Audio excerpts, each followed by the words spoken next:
Olá, meus irmãos, a paz do Senhor, um prazer enorme estar com você aqui mais uma vez. Nós estamos aqui para darmos continuidade aos estudos baseados no tema das lições da Escola Bíblica Dominical do terceiro trimestre do ano de 2023, que traz o tema A Igreja de Cristo e o Império do Mal, como viver neste mundo dominado pelo espírito da Babilônia. Hoje chegamos à lição de número 10, que será estudada presencialmente no dia 3 de setembro em todas as turmas que se reunirão para estudarem a palavra do Senhor, a turma da classe adultos. O tema desta lição será a renovação cotidiana do homem interior. Como você pode acompanhar aí na sua tela, o texto áureo nos diz o seguinte: por isso não desfalecemos, mas ainda que o nosso homem exterior se corrompa, o interior, contudo, se renova de dia em dia. Nós vamos observar que o tema desta semana trata de algo que precisa ser vivenciado constantemente, que é o quê? A renovação interior. Como vimos na lição passada, a constituição humana compreende três elementos: espírito, alma e corpo. Nós vimos também que isso compreende duas substâncias, que são a interna e a externa. Quando tratamos de substância interna, nós estamos nos referindo ao espírito e à alma. E quando nós estamos falando da substância externa, nós estamos falando do corpo. Portanto, vale a pena você entender que, conforme diz o nosso texto áureo, esses dois verbos que aparecem aqui na carta de Paulo aos Coríntios, capítulo 4, versículo 16, o verbo corromper e o verbo renovação, renovar, eles estão no presente, indicando que é um processo contínuo. Portanto, vamos nesse tema que a constância do cuidado do homem interior é fundamental para uma vida vitoriosa. Com isso, claro, não significando ausência de problemas. Pelo contrário, o que nós vamos perceber é que isso farão parte da nossa vida enquanto vivermos aqui nesta terra. Você pode acompanhar na sua tela a nossa verdade prática que diz: por instrumentalidade do Espírito Santo, os salvos experimentam a renovação interior em meio às adversidades externas. Vamos então à nossa exposição da nossa lição. Como você pode observar aí na sua tela, o tópico 1 fala sobre o sofrimento exterior. E esse tópico ele está dividido em 3 pontos. Primeiro, a experiência de Paulo. Segundo, o exemplo do apóstolo. E terceiro, a esperança do crente. À guisa de introdução, o que nós podemos dizer é que a fé cristã, ela não promete uma vida livre de problemas. O próprio Jesus falou em João capítulo 16, versículo 33, ficou registrado que no mundo tereis aflição. E isso não é algo que também é unicamente relacionado aos justos ou aos salvos.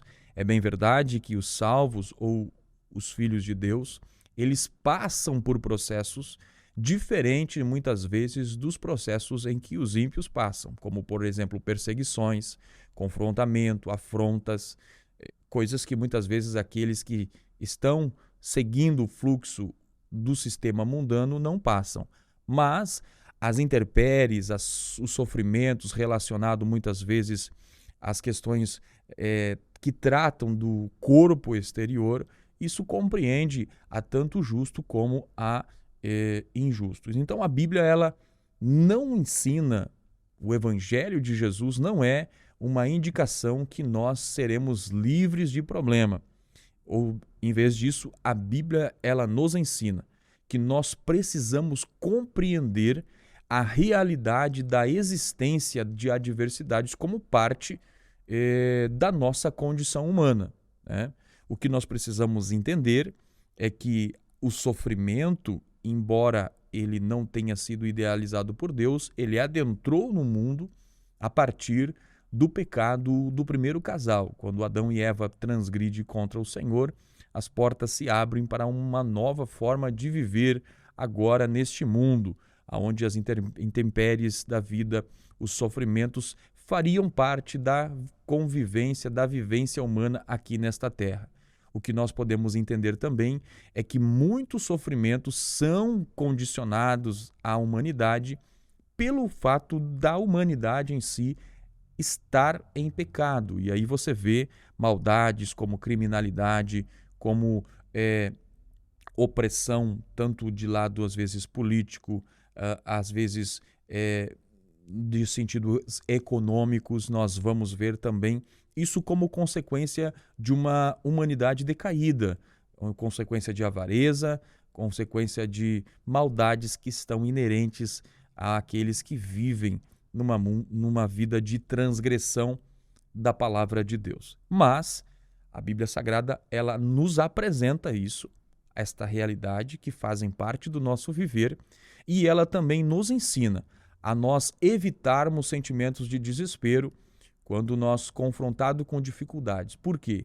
Pois nós temos promessas de que teremos um Espírito Santo Consolador que estará com a igreja de Jesus durante a sua peregrinação aqui nesta terra. O ponto 1 fala então da experiência de Paulo. E aí nós vamos perceber que as experiências do apóstolo Paulo mostram, nos provam que mesmo crentes fiéis, eles estão sujeitos a passarem por provações e aflições.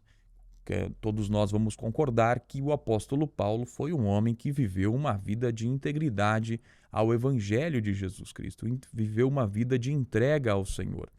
Mas Paulo, a vida dele é uma prova de que mesmo aqueles que são fiéis passarão por dificuldades, passarão por problemas e por dificuldades. Paulo vai relatar muitas de suas lutas e que muitas delas, inclusive, eram pelas causas do Evangelho de Jesus, conforme ele registra lá em 2 Timóteo capítulo 2, versículo 9 e 10, e também 2 Timóteo capítulo 3, versículo 12.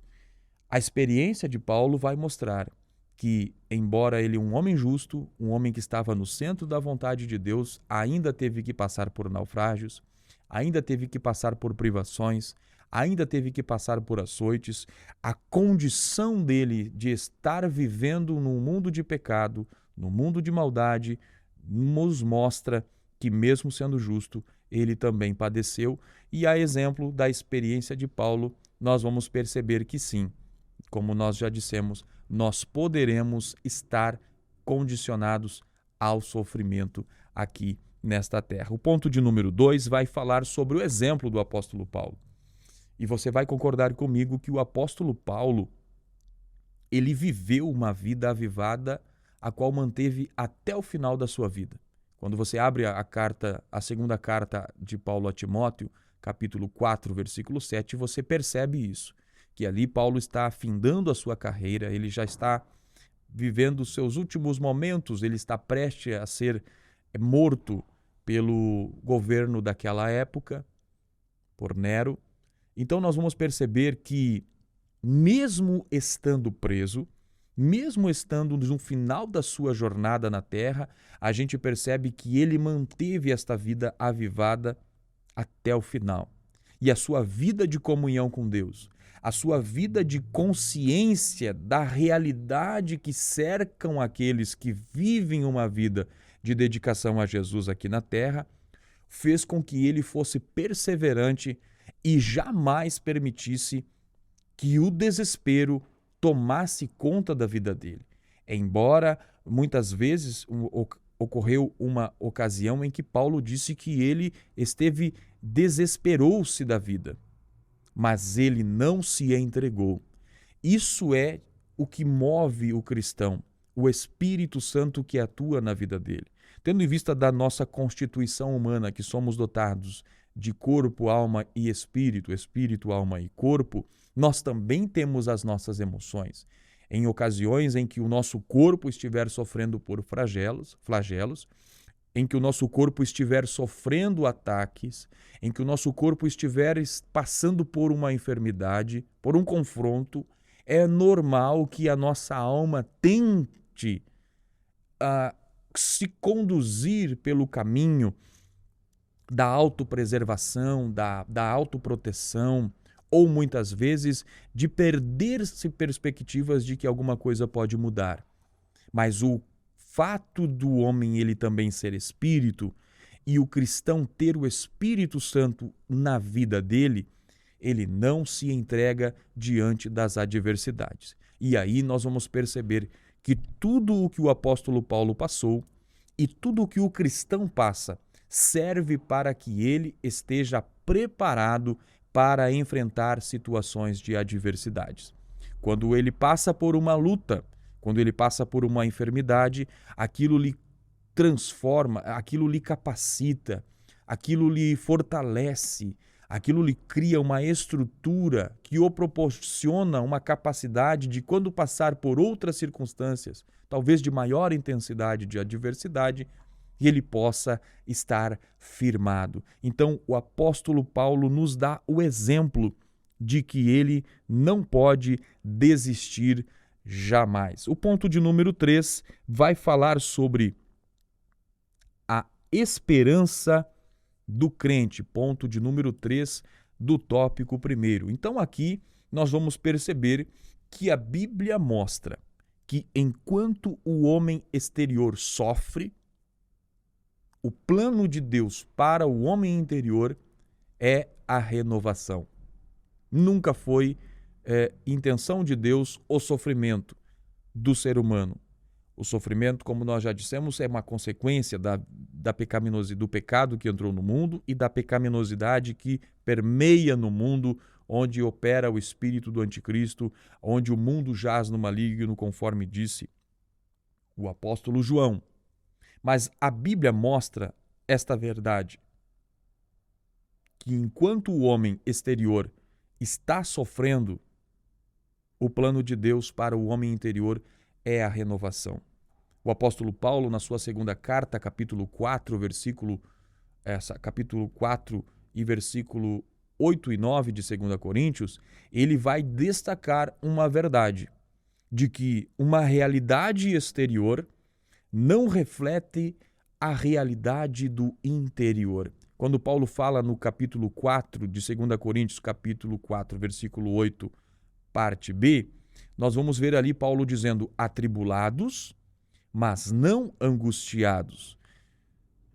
Você pode ver aí na sua tela o significado da palavra atribulado e o significado da palavra angustiado. Paulo vai seguir dizendo, no capítulo 4, versículo 8 de 2 Coríntios, parte B do versículo 8, perplexos, mas não desanimados. Ele vai seguir dizendo, perseguidos, mas não desamparados, e abatidos, mas não destruídos. Ou seja, embora o homem exterior esteja em uma circunstância de corrupção, no sentido de estar se deteriorando, de estar sofrendo, de estar se abatendo, de estar atacado, o interior não está submetido ao que está vivendo o homem exterior. Porque no interior, o crente, ele tem a esperança viva que está no seu coração. No seu interior, a esperança que Cristo Jesus está consigo faz com que ele veja perspectivas de melhora, perspectivas de vitórias. Você acompanha aí agora o nosso tópico de número 2, que nós vamos estar estudando. Tópico de número 2 fala sobre a renovação interior. Conforme você vê, a divisão é dividida em 3 pontos: fortalecimento diário, o eterno peso de glória e a visão da eternidade. Ponto de número 1 do tópico 2 traz o fortalecimento diário. A Bíblia mostra que o agente que opera a renovação é o Espírito Santo. João capítulo 14, versículo 16 e 17, Jesus prometeu o Espírito Santo como consolador, como auxiliador, como ajudador, como aquele que estará do lado para nos ajudar e para nos condicionar, para cumprirmos aquilo que o Senhor deseja de nós. uma vida de observância às ordenanças bíblicas, como, por exemplo, a oração, o jejum, a meditação na palavra, vão permitir que o Espírito Santo possa comunicar fortalecimento e renovo para que os crentes possam vencer as aflições. Então, o fortalecimento que é diário, como nós vemos no tema da nossa lição, que é renovação cotidiana, essa renovação cotidiana, ela vai acontecer a partir do momento em que nós diariamente, de forma constante, venhamos nos dedicar à palavra, à oração, o jejum, a busca pela comunhão com Deus, vão permitir que o Espírito Santo comunique força, comunique a nós fortalecimento, renovação no nosso interior. Portanto, uma verdade que nós não podemos esquecer-se é de que isso precisa ser constantemente. Você não pode viver uma vida a partir de uma renovação que você teve numa determinada ocasião. Você precisa diariamente, como Igreja de Jesus, se fortalecer na palavra do Senhor. Vamos então ao ponto de número 2, o eterno peso de glória. Paulo destaca em 2 Coríntios, capítulo 4, versículo 17, que os cristãos precisam manter viva a perspectiva celestial. Paulo via propósitos nas tribulações terrenas. Paulo, ele não desesperava diante de uma afronta, de uma dificuldade, porque ele via em tudo propósitos.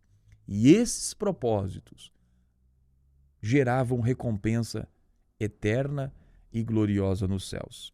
A glória futura que Paulo via e que nós precisamos ter em mente, precisamos ter em perspectiva, a glória futura será tão imensa, será tão incomparável, que torna qualquer tipo de sofrimento terreno insignificante no quesito comparação. Por isso, as tribulações presentes devem impulsionar o cristão a prosseguir e não desistir, conforme Filipenses capítulo 3, versículo de número 13 e 14. Ponto de número 3, vamos falar sobre a visão da eternidade. Paulo aqui alerta, nós podemos destacar nesse ponto, que Paulo alerta aos cristãos em Corinto que eles precisavam ajustar a visão, conforme 2 Coríntios 4,18, e não basear sua fé naquilo que eles veem. Paulo mostra a distinção do que é visível e do que é invisível. O que é visível, Paulo vai mostrar que é passageiro, que é transitório, que é momentâneo, que se corrompe. Quando Paulo vai tratar do invisível, é incorruptível, é inabalável, é eterno. Olhar com fé para Jesus, conforme Hebreus capítulo 12, versículo 2, confiando na sua ajuda e esperando em suas promessas, nos fará sermos vencedores. É isso que nós precisamos destacar aqui neste ponto de número 3, sobre a visão da eternidade, que nós precisamos ajustar a nossa visão. Não vermos as coisas na perspectiva terrena, mas na perspectiva celestial. Se você está chegando agora, não se esqueça de se inscrever no canal, de deixar o seu comentário e também de compartilhar esta programação. Lembrando que nós estamos aqui semanalmente com o propósito de trazermos os comentários das lições da Escola Bíblica Dominical. Você curtindo, compartilhando, se inscrevendo no canal, será um incentivo para que nós continuemos nesse trabalho. Se você quiser, os slides relacionados a esse tema estarão nos comentários ou na descrição do vídeo, você pode acessá-los aí. Vamos ao tópico de número 3, conforme você vê aí na tela. Os desafios de hoje, ponto 1, cultura secularista, ponto 2, relativismo doutrinário e ponto 3, batalha espiritual. No ponto de número 1, nós podemos destacar a respeito do espírito da Babilônia, que se opõe a tudo o que é de Deus e que atua no mundo em diversas áreas da sociedade. Isso já nós introduzimos lá na lição de número 1. Mas esta é uma realidade. Esse espírito da Babilônia, ele atua em diversas áreas da sociedade. O sistema materialista existente que nega a realidade espiritual, ou seja, qualquer perspectiva eterna ou espiritual é negada, que também nega a existência de Deus, que também nega a palavra de Deus como sendo um padrão de vida para a humanidade, tem influenciado muitas áreas e torna-se desafiador para o cristão que quer viver aqui na terra com a perspectiva do céu. Esse pensamento materialista, esse pensamento secularista, ele se torna uma oposição, porque o cristão é tentado a muitas vezes deixar de olhar na perspectiva eterna, na perspectiva dos céus, para olhar na perspectiva terrena. O Senhor espera que seus servos não se deixem dominar, conforme a gente vê Paulo falando nos seus escritos, por essas influências. Vamos ao ponto de número 2, relativismo doutrinário. Nesse ponto nós podemos destacar aquilo que o apóstolo Paulo profetizou lá na sua segunda carta a Timóteo, capítulo 4, versículo 3, quando Paulo disse que viriam tempos em que muitos não aceitariam a sã doutrina, isto é, o ensinamento sólido, verdadeiro das Escrituras seria por eles refutado, seria por eles distorcidos, né? E apesar desses que se desviam e ensinam coisas agradáveis, a igreja não pode se afastar da verdade e precisa se manter fiel. Isso é o que nós precisamos destacar aqui no ponto do relativismo doutrinário, onde nós já estudamos também na lição de número 3 sobre o ensino progressista.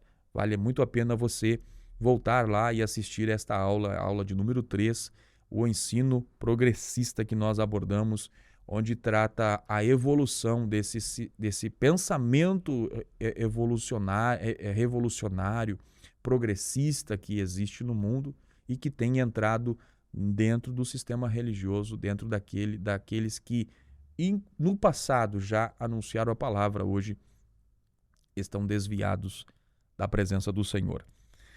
Ponto de número 3, a batalha espiritual. Já estamos encerrando a nossa aula, você vê aí na tela, ponto de número 3, a batalha espiritual. Apesar de ser ignorado por muitos cristãos, existe uma batalha espiritual diária.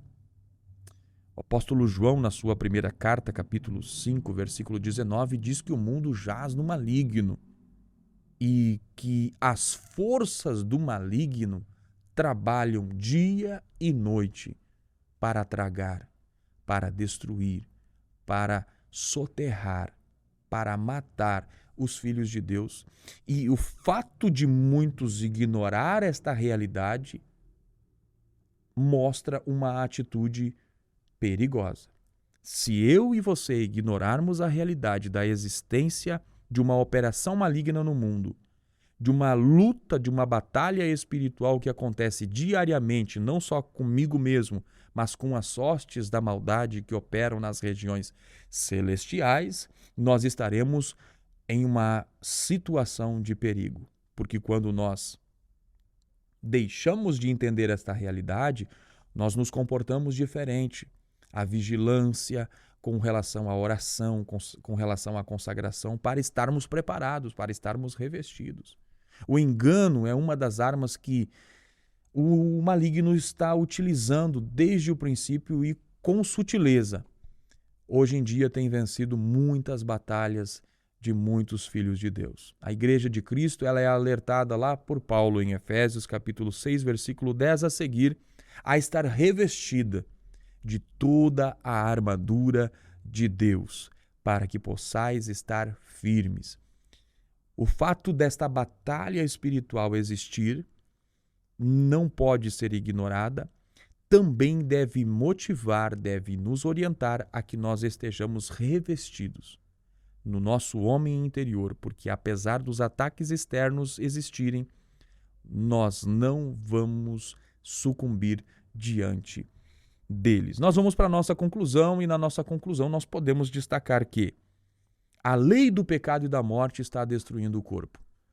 Isso é uma consequência irreversível atualmente. Jesus venceu esse poder da morte e do pecado parcialmente. Ela vai ser consumada quando ele voltar para consumar a sua obra de redenção. Enquanto isso, a lei do pecado ela está destruindo o corpo, que está vendo a morte, que está vendo enfermidade, que está vendo perigos. Mas uma coisa nós podemos nos alegrar, que a lei do Espírito, a lei de vida que há em Cristo Jesus, ela está dia após dia disponível para a nossa renovação do nosso homem interior. Que Deus abençoe você, que você tenha uma ótima aula presencial, você que é professor, você que é aluno, Deus abençoe a sua vida em nome de Jesus. Não se esqueça de acessar o slide que está na descrição deste vídeo. Também não se esqueça de compartilhar, de curtir este vídeo, bem como se inscrever no canal, e na próxima semana nós estaremos aqui dando prosseguimento e estaremos estudando a próxima lição, que é Cultivando a Convicção Cristã. Que Deus abençoe a sua vida, um forte abraço, fiquem na paz do Senhor.